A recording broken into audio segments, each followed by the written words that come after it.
بسم الله الرحمن الرحيم نحمده ونصلي على رسوله الكريم أما بعد أعوذ بالله من الشيطان الرجيم بسم الله الرحمن الرحيم قل إن كنتم تحبون الله فاتبعوني يحببكم الله ويغفر لكم ذنوبكم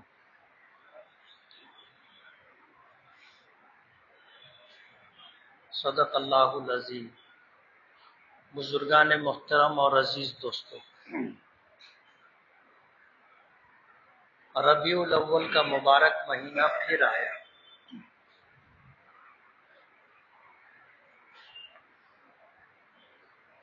نبی کریم صلی اللہ علیہ وسلم کی ولادت مبارکہ اسی مہینے میں ہوئی، اور آپ اسی مہینے میں اللہ کی بارگاہ میں تشریف بھی لے گئے۔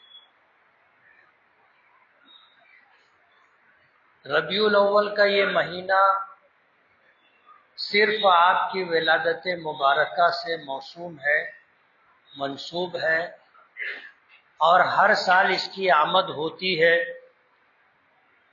اور وقتی طور پر ہم خوشیاں مناتے ہیں، اور ربیع الاول کی آمد پر محفلیں سجاتے ہیں۔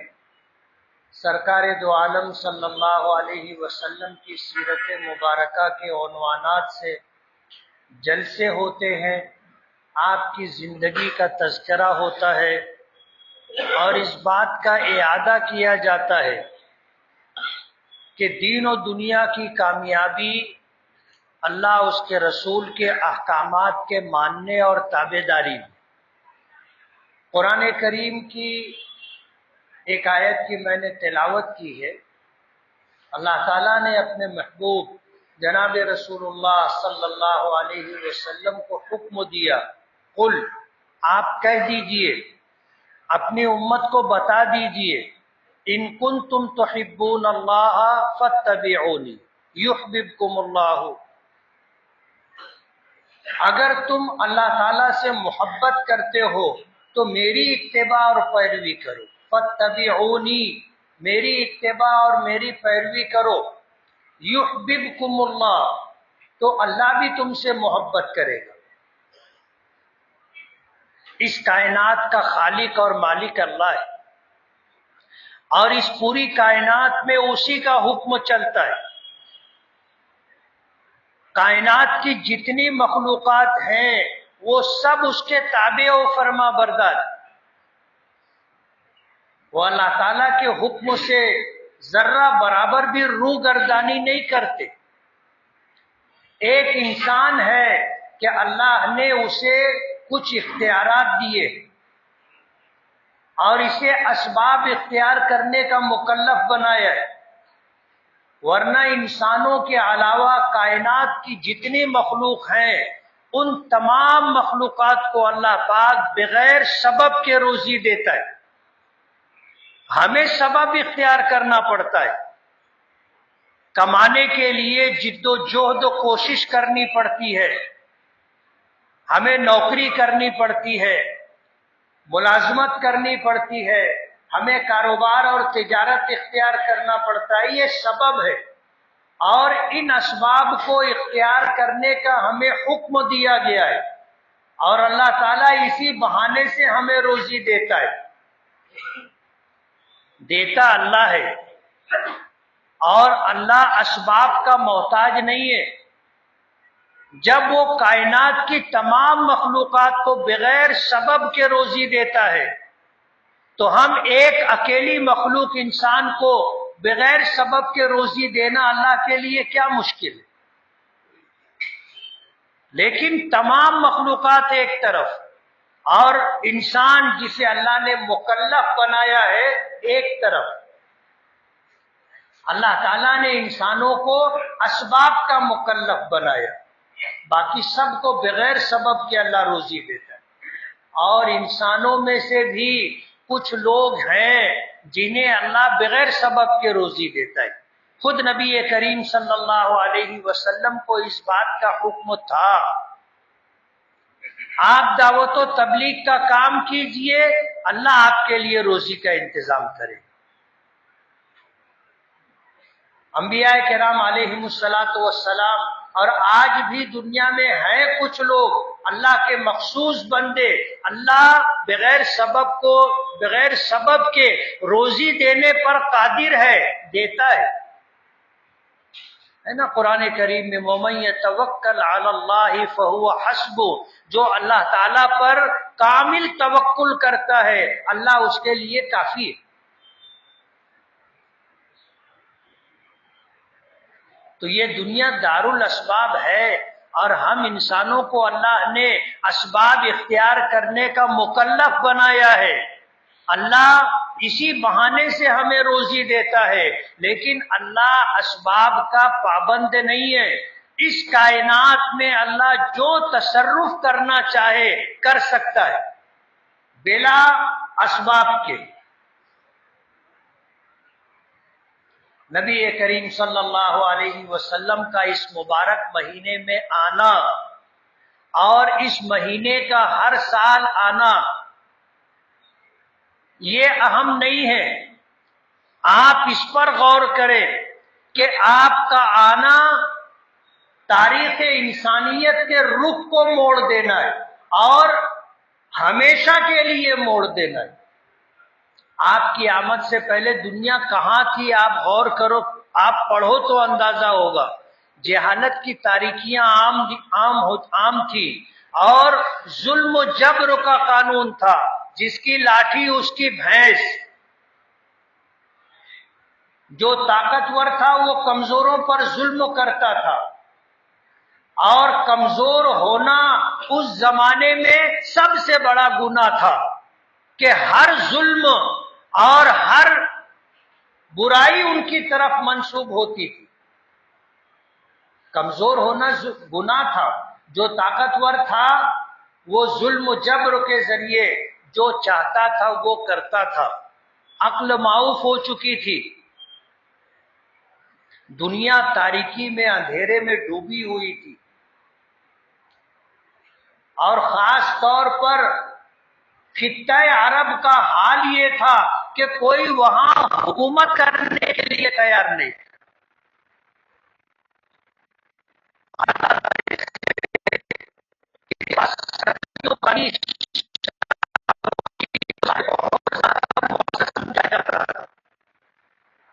جس کے یہاں بیٹی پیدا ہو جاتی تھی اسے اپنے لیے ذلت سمجھتا تھا، اور ایسے اڑیل قسم کے لوگ تھے کہ معمولی بات پر جھگڑا ہوتا تھا اور یہ جھگڑا صدیوں چلتا رہتا تھا، یہ دشمنی ختم نہیں ہوتی تھی۔ ایسے حالات میں نبی کریم صلی اللہ علیہ وسلم کی ولادت مبارکہ ہوئی، اور اللہ تعالیٰ نے آپ کے ذریعے سے انسانیت کی تاریخ کا رخ موڑ دیا۔ اب قیامت تک انسانیت کو جو مقام نبی کریم صلی اللہ علیہ وسلم نے دلایا وہ باقی رہے گا۔ آپ سوچو، عورتیں خریدی بیچی جاتی تھی، لوگ اپنے بچوں کو بیچا کرتے تھے، بچیوں کو بیچا کرتے تھے۔ بچی پیدا ہو جائے تو کچھ ایسے لوگ بھی تھے جو ان بچیوں کو زندہ دفن کر دیا کرتے تھے، قتل کر دیا کرتے تھے، اور اس کو اپنے لیے ذلت سمجھتے تھے۔ معاف کر دینا، درگزر کر دینا، برداشت کر لینا، اور کمزوروں کی مدد کرنا، بے سہاروں کا سہارا بننا، یہ سارے جذبات ختم ہو چکے تھے، مفقود ہو چکے تھے، کہیں نظر نہیں آتے تھے۔ ایسے زمانے اور حالات میں نبی کریم صلی اللہ علیہ وسلم تشریف لائے تھے، اور آپ نے انسانیت کو اور خاص طور پر کمزور طبقہ عورتوں کو وہ مقام دیا جو آپ سے پہلے عورتوں کو کبھی ملا نہیں تھا۔ آپ نے وہ مقام دیا، فرمایا ماں اس کے قدموں کے نیچے جنت ہے، بیٹی اللہ کی رحمت ہے، بہن اللہ کی نعمت ہے، اور بیوی اللہ کی نعمتوں میں سے ایک بہت بڑی نعمت ہے۔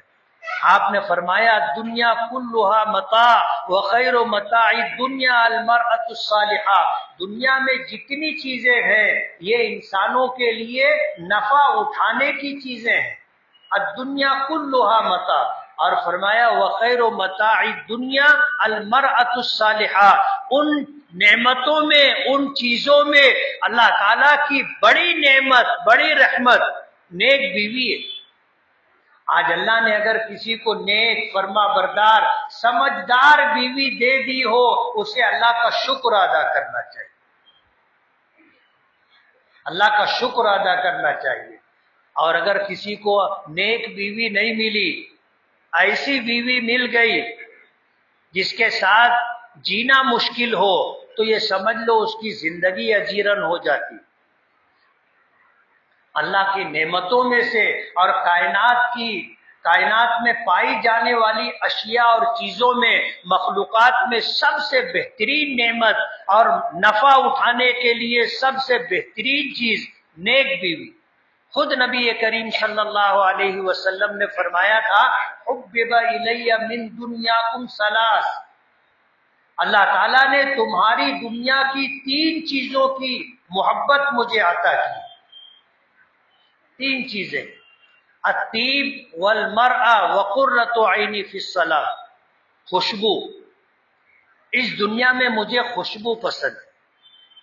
دوسرے نمبر پر نیک بیوی، المرأۃ الصالحہ، جس کی پیشانی اللہ کی اطاعت و فرما برداری اور اللہ کے حضور سجدوں سے آباد ہو، اور جس کے سینے میں وفا کی بلندیاں ہوں، جو اپنے اطاعت فرما بردار ہو، جو اپنے شوہر کی عزت نفس اور اس کی جان مال کی حفاظت کرتی ہو، جو شوہر کی راحت اور خدمت کی فکر کرتی ہو، جس کے سینے میں وفا کی بلندیاں ہوں۔ نبی کریم صلی اللہ علیہ وسلم کو اس دنیا میں یہ بھی پسند تھا، نیک بیوی۔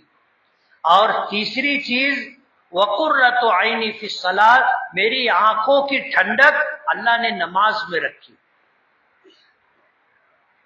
تو اللہ اگر کسی کو نیک بیوی دے دے، اسے اللہ کا شکر ادا کرنا چاہیے اور اس کی قدر کرنی چاہیے۔ عام طور پر جب انسان کے پاس نعمت رہتی ہے تو اس کی قدر نہیں ہوتی، اس کی ناقدری بھی بسا اوقات ہوتی ہے، اور جب یہ نعمت چھن جاتی ہے، ختم ہو جاتی ہے، تب آدمی کو احساس ہوتا ہے کہ وہ میرے لیے اللہ کی کتنی بڑی نعمت ہے۔ اس لیے اگر اللہ نے بیوی دی ہے اور اللہ نے اسے اپنی اطاعت و فرما برداری دی ہے، تمہاری خدمت راحت، تمہارے گھر کی حفاظت کی فکر دی ہے، ایسی بیویوں کی قدر ہونی چاہیے۔ آپ یقین مانو بیوی کے ساتھ خوشگوار زندگی کا ملنا اللہ کی بہت بڑی نعمت ہے۔ آپ نے فرمایا مجھے تمہاری دنیا میں 3 چیزوں کی 3 چیزیں پسند ہے، اس میں سے ایک چیز نیک بیوی۔ اللہ نے اگر یہ نعمت دی ہے، اس کی قدر ہونی چاہیے۔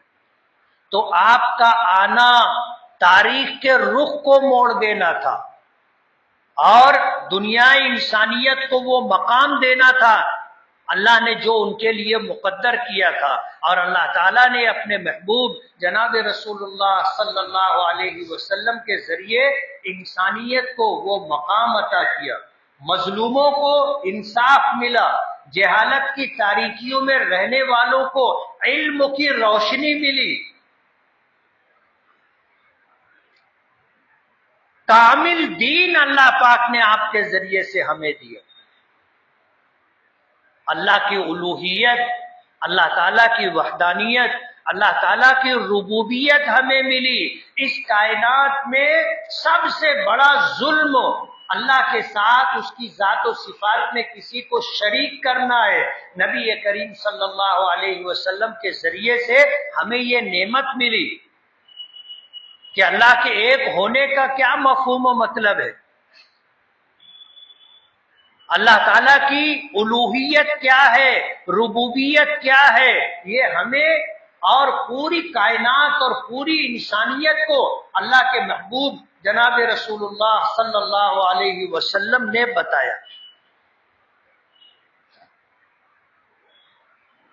لیکن اس مہینے میں صرف خوشیاں منا لینا، تہوار کے طور پر ان دنوں کو گزار لینا اور جلسے جلوس کر کے اپنی محبت کا اظہار کر لینا، یہ کافی نہیں ہے اور یہ اصل نہیں ہے۔ اصل چیز اپنے محبوب، اپنے آقا جناب رسول اللہ صلی اللہ علیہ وسلم کی اتباع اور پیروی ہے۔ ہم زبان سے محبت کے عشق کے دعوے کریں اور ہماری زندگی آپ کی اطاعت و فرما برداری اور سنت و اتباع کے جذبے سے خالی ہو تو یہ تو نفاق ہے۔ ہم کہتے کچھ ہیں اور کرتے کچھ ہیں۔ اگر کوئی شخص مجمع میں اپنے باپ کی تعریف کرے، اپنے باپ کی عظمت، ان کا مقام و مرتبہ بتائے اور گھر جا کر کے باپ کو گالی دے، باپ کو جھڑکے، باپ کو ڈانٹے، باپ کی اطاعت و فرما برداری نہ کرے، کھلم کھلا نافرمانی کرے، آپ اس کو اطاعت و فرما بردار مانیں گے؟ آپ اس کو اپنے باپ سے محبت کرنے والا، اپنے باپ کی اطاعت کرنے والا مانیں گے؟ یہی حال تقریباً ہمارا ہو گیا ہے۔ آج ہم پوری دنیا میں اپنے آقا کی عظمت کا ڈنکا بجانے کی کوشش کرتے ہیں، آپ کی سیرت طیبہ کے عنوان سے آپ کی زندگی کے مختلف گوشوں کو اجاگر کرتے ہیں، لیکن ہم اپنی عملی زندگی دیکھیں کہ عبادات میں، معاملات میں، معاشرت میں، معیشت میں، اخلاق میں ہم آپ کی کتنی اتباع اور پیروی کرتے؟ ہماری عبادتوں کا کیا حال ہے ہم سب کو معلوم۔ ایک معمولی سی عبادت جس کے لیے زیادہ وقت نہیں لگتا، نماز، آج ہم وہ نہیں پڑھ پاتے۔ 24 گھنٹوں میں 5 وقت کی نماز، ایک نماز کے لیے کتنا وقت لگتا ہے آپ جانتے ہیں؟ اس نماز کی ہم سے پابندی نہیں ہوتی۔ سال میں ایک مرتبہ ہمیں روزہ رکھنا ہے مہینے بھر کا، ہم سے وہ نہیں ہوتا۔ سال میں ایک مرتبہ اپنے مال میں سے، اپنی مکمل کمائی میں سے جو خرچ ہو کر کے بچا ہے اس میں سے ایک مرتبہ 2.5% نکال کر غریبوں کو دینا ہم سے وہ نہیں ہوتا۔ حج، عمرہ، حج زندگی میں ایک مرتبہ فرض ہے۔ ہم میں کتنے لوگ ہیں جن پر حج فرض ہے وہ نہیں جاتے؟ لوگ مسئلہ پوچھتے ہیں، کہ اماں ابا کو حج کے لیے بھیجنا ہے، جانے کے لیے تیار نہیں۔ اولاد چاہتی ہے کہ میں ہو کر کے آ جاؤں، لیکن سماج کی وجہ سے وہ یہ کہتے ہیں کہ لوگ کیا کہیں گے کہ ماں باپ نے حج نہیں کیا، یہ بہت دھڑانا تھا حج کرنے کے لیے۔ لوگ آ کے مسئلہ پوچھتے کہ اگر ماں باپ کو بھیجنا چاہو تو وہ جانے کے لیے تیار نہیں ہے، اور جن لوگوں کو بھیج دیا جاتا ہے وہ وہاں جا کے روم میں پڑے رہتے ہیں، اللہ کے گھر پہ جاتے بھی نہیں۔ ہم تو اپنی آنکھوں سے دیکھتے ہیں، ایک بڑی تعداد ایسے لوگوں کی ہوتی ہے جو آ گئے حج پر تو حج کر لیتے ہیں، باقی ان کو وہاں کی عبادتوں سے اور وہاں کے مقام مقدسہ سے کوئی لینا دینا نہیں۔ اپنا وقت سونے میں، اپنا وقت جو ہے بازار میں، اور اپنا وقت بلڈنگ میں رہ کر کے گزارتے، واپس جانے کی جلدی رہتی ہے۔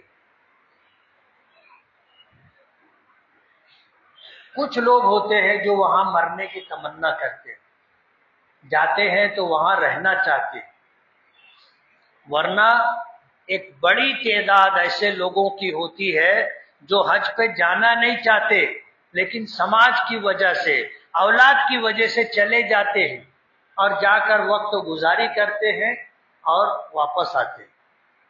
ایک صاحب کی طبیعت خراب ہو گئی، بہت رو رہے تھے، لوگ پریشان تھے، ہم لوگوں سے کہا کہ یار طبیعت خراب ہے اور اتنا رونا دھونا ہے کہ سمجھ میں نہیں آتا، چل کے تھوڑا مل لو۔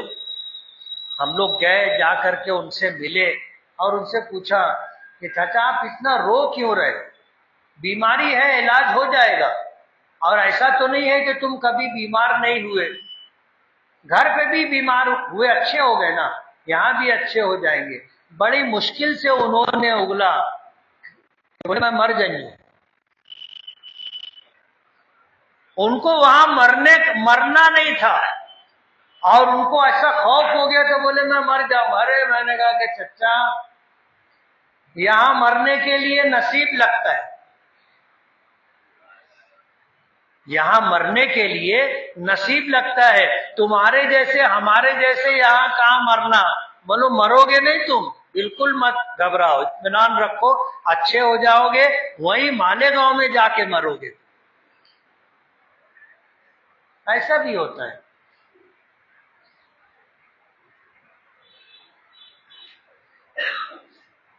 اب آپ سوچو، زندگی میں ایک مرتبہ حج فرض ہے، اور اس کی ادائیگی میں ہم لوگوں کی طرف سے کیا صورت ہے؟ اصل چیز کھوکھلے دعووں سے کچھ نہیں ہوتا۔ بہت عربی کا مشہور جملہ ہے کہ ان المحب لمن يحبه مطیع، کہ جو آدمی کسی سے محبت کرتا ہے تو اس کی اطاعت و فرما برداری اختیار کرتا ہے۔ اگر آپ کو کسی سے محبت ہے تو آپ اس کی نافرمانی نہیں کریں گے، اور اگر نافرمانی کر رہے ہیں تو آپ یہ سمجھ لو کہ آپ کو اس سے محبت نہیں ہے۔ اور اگر آپ زبان سے کہہ رہے ہو کہ مجھے اللہ سے محبت ہے، مجھے نبی کریم صلی اللہ علیہ وسلم سے محبت ہے، اور اللہ اس کے رسول کی اطاعت تم سے نہیں ہوتی ہے، تو یہ تمہارا دعویٰ جھوٹا دعویٰ ہے، یہ دکھاوا ہے، یہ اگر کہا جائے تو یہ نفاق ہے کہ آپ کچھ اور کرتے ہو، کچھ اور چاہتے ہو اور بول کچھ اور رہے ہو۔ یہی تو دوہری زندگی ہے، اسی کو تو منافقت کہتے ہیں۔ آج پوری مسجد میں جتنا مجمع ہے، ایک شخص بھی ایسا نہیں ہوگا جو یہ کہے کہ مجھ کو اللہ اس کے رسول سے محبت نہیں ہے۔ کوئی آدمی ملے گا؟ نبی کریم صلی اللہ علیہ وسلم نے قسم کھا کر کے یہ بات فرمائی، قسم ہے اس ذات کی جس کے قبضہ قدرت میں میری جان ہے، تم میں سے کوئی شخص اس وقت تک مومن نہیں ہو سکتا جب تک کہ میں اس کے نزدیک اس کے ماں باپ سے، اس کی اولاد سے اور دنیا جہاں کی چیزوں سے زیادہ محبوب نہ ہو جاؤں۔ اور یہ بخاری شریف کی روایت ہے، والذی نفسی بیدی، فرمایا لا یؤمن احدکم حتی اکون احب الیہ من والدیہ وولدہ والناس اجمعین، اس کے باپ سے، اس کی اولاد سے اور پوری دنیا میں بسنے والے انسانوں سے زیادہ محبوب نہ ہو جاؤں، وہاں تک وہ مومن نہیں۔ علماء نے کہا کہ وہ مومن کامل نہیں ہے، ٹھیک ہے، حضور نے کامل کا لفظ نہیں فرمایا۔ لا یؤمن احدکم، تم میں سے کوئی بھی اس وقت تک مومن نہیں ہو سکتا حتی اکون احب الیہ، یہاں تک کہ میں اس کے نزدیک اس کے باپ سے، اس کی اولاد سے اور دنیا جہاں کے لوگوں سے زیادہ محبوب نہ ہو جاؤں۔ جب آپ نے یہ بات فرمائی تو حضرت عمر فاروق رضی اللہ تعالی عنہ کہنے لگے اللہ کے رسول، آپ مجھے اپنے باپ سے، اپنی اولاد سے اور دنیا کے لوگوں سے زیادہ محبوب ہے، لیکن میری جان مجھے آپ سے زیادہ پیاری اور عزیز۔ حضور نے فرمایا کہ عمر تمہارا ایمان کامل نہیں۔ کس کو کہا تھا؟ حضرت عمر سے کہا تھا۔ اور حضرت عمر کیا ہے آپ نے سنا ہے؟ حضرت عمر نے کہا کہ اپنی جان آپ سے زیادہ پیاری ہے۔ حضور نے فرمایا کہ عمر تمہارا ایمان کامل نہیں۔ حضرت عمر نے غور کیا، دل کی گہرائیوں میں جھانکا، حالات پر نظر ڈالی، فیصلہ سنایا کہ اللہ کے رسول، مجھے آپ اپنی جان سے بھی زیادہ عزیز۔ جب دل کی گہرائیوں میں جھانکا تو دل نے کہا کہ عمر کیا کہہ رہے ہو؟ ہم تو حضور کے اشارے پر جان قربان کرنے کے لیے اللہ کے دشمنوں سے بھیڑ جاتے ہیں، میدان جہاد میں سینہ سپر ہو جاتے۔ اگر جان عزیز ہوتی حضور سے زیادہ تو گھر میں بیٹھتے نا، میدان جہاد میں کیوں جان گنوانے کے لیے جاتے؟ تمہاری سوچ برابر نہیں ہے۔ دل نے کہا کہ عمر، اللہ کے رسول مجھے جان سے بھی زیادہ عزیز ہے۔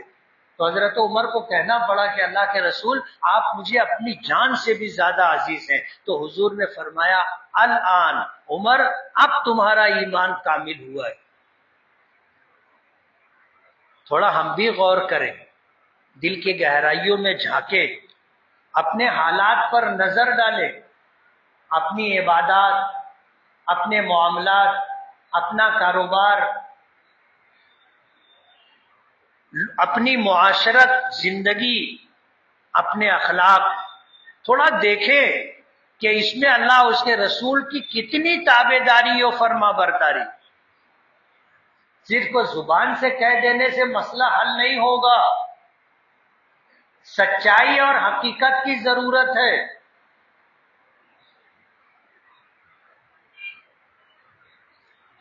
اللہ ہمیں امتحان میں نہ ڈالے، ورنہ جب امتحان آتا ہے تو آدمی کا فیصلہ بتاتا ہے کہ یہ ادھر ہے کہ ادھر ہے۔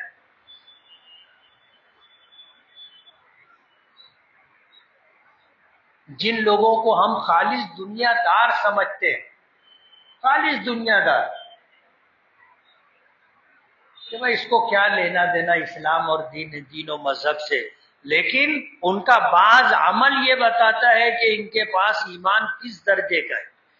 کھلاڑیوں کو، مسلمان کھلاڑیوں کو کروڑ روپیہ دینے کی پیشکش کی جاتی ہے اور کہا جاتا ہے کہ تم شراب کا ایک اشتہار دے دو۔ انہوں نے انکار کر دیا کہ اگر تم کروڑ تو کیا اگر پوری دنیا بھی دے دو گے تو میں شراب کا اشتہار نہیں بنوں گا، میں مسلمان ہوں۔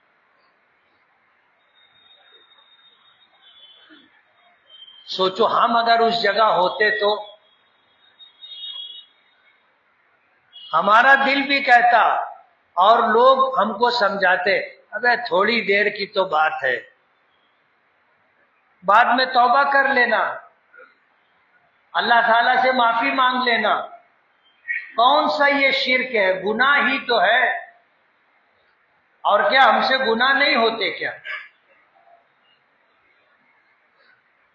آزمائش اور امتحان سے اللہ بچائے، لیکن آپ تنہائی میں غور کریں کہ اپنے پاس ایمان ہے، اپنے پاس اللہ اس کے رسول کی سچی محبت ہے، ہماری عبادات میں، ہمارے کاروبار میں، ہمارے معاملات میں، ہماری معاشرت میں، ہمارے گھر میں، ہمارے بیوی بچوں کے ساتھ، دوست و احباب کے ساتھ ایک مسلمان ہونے جیسا معاملہ ہم کرتے ہیں یا نہیں کرتے؟ کیا کبھی ہمارا ایمان ہمیں اللہ یا ہم بغیر کسی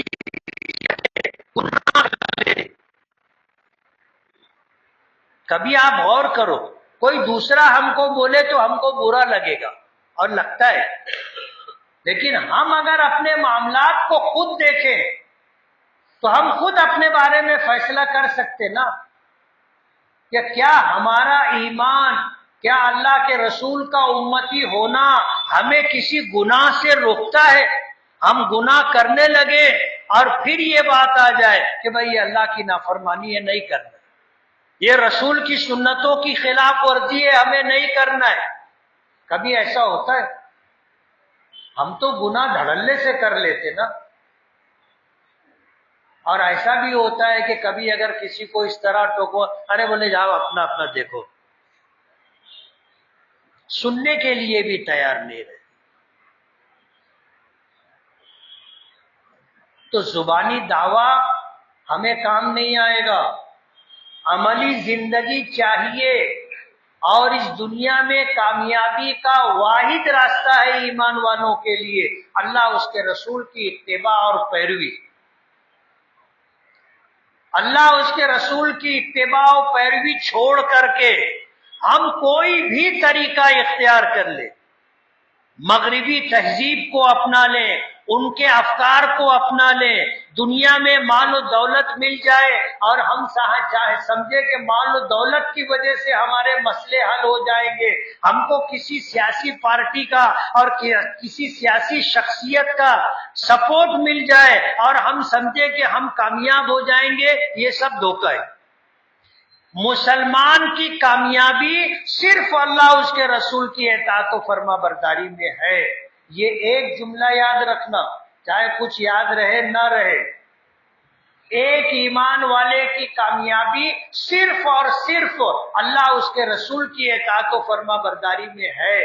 اس کے علاوہ کوئی سیاسی فیصلہ، کوئی سیاسی شخصیت، کوئی سیاسی پارٹی، کسی کا مال، کسی کی شہرت، کسی کا دبدبہ اور کسی غیر قوم کی تہذیب و کلچر، ان کے افکار ہمیں کامیابی نہیں دلا سکتے. ہماری کامیابی صرف اور صرف محمد الرسول اللہ صلی اللہ علیہ وسلم کے دین اور اللہ اس کے رسول کی اتباع اور پیروی میں ہے بس. اس کے علاوہ کہیں ہمارے لیے کامیابی نہیں ہے. ہر جگہ ناکامی ہے، 100% ناکامی.